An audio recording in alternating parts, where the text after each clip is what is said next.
Hi, this is Robert from Retro Car Guy 530 LLC. Today I'm going to be performing an installation of an air dam on a Chevrolet SSR pickup. We're going to be taking and replacing the original rectangular style that many SSRs don't either have on their vehicle, or they have been cut up by hitting cement blocks or things on the road or things like that. So this is the original style, and we will be replacing it with the replacement version from Simple Engineering, and it's a much better design and better airflow dynamics around it. So with that, we'll get through the intro and show you the simple steps to replace it and when you should use plastic fasteners and bolt fasteners for that. So stick around and check it out. Thanks for watching.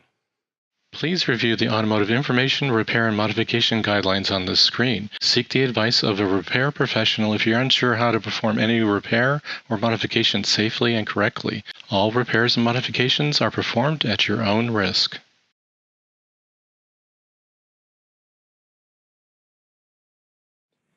Here we are at the front of the SSR, and we're going to replace the existing air dam that's on the front of this particular one.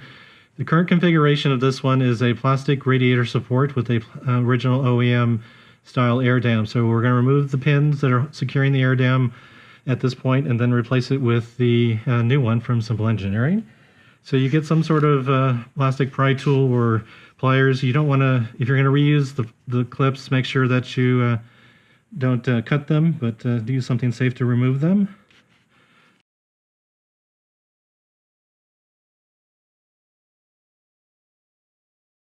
All right, we have the pins ready to pull out. All right, so we have the original air dam off. The holes on the existing radiator support look intact, so we're good to reuse them as they are. There's nothing to worry about there.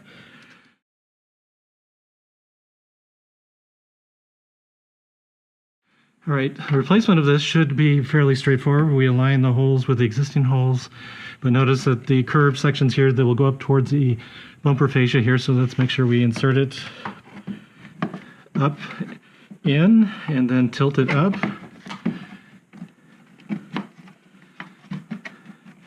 And then align the holes. And then, since this is a plastic radiator support, we're going to use the plastic pins, because if something does catch the air dam, we don't want it to break the radiator support bracket. We want the pins to break to allow the air dam to be the thing that's taken away by the thing that's hitting it.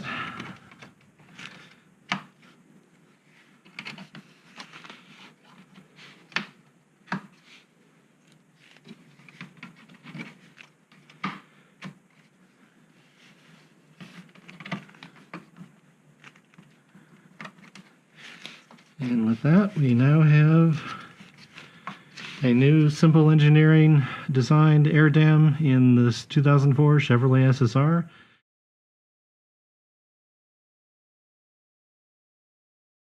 So since this is a metal one, we can use bolts to secure it. And we have the Simple Engineering air dam here, and we're going to put that up in place underneath the lip of the front fascia. And align it with the holes. Put the bolts through. And put the nuts on the back.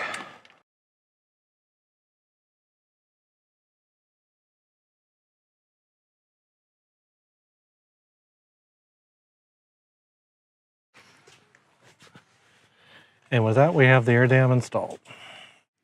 In summary, there are two installation options for your air dam. One being you should use the plastic pins that secured the original air dam to your lower radiator support when you have the plastic original equipment version of the lower radiator support. That's so the pins can be the things that break away in case any road debris hits the air dam. Option two is you can use the plastic pins if you choose when you have a metal lower radiator support, but you can also use bolts to secure the air dam to a metal lower radiator support.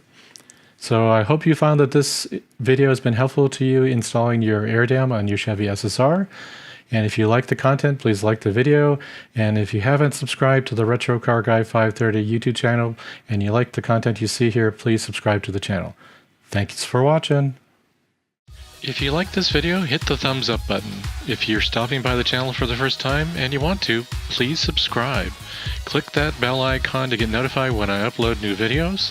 Please follow Retro Car Guy 530 on Facebook, Instagram, and Twitter. Thanks for taking the time to visit the channel, and I'll see you in the next one.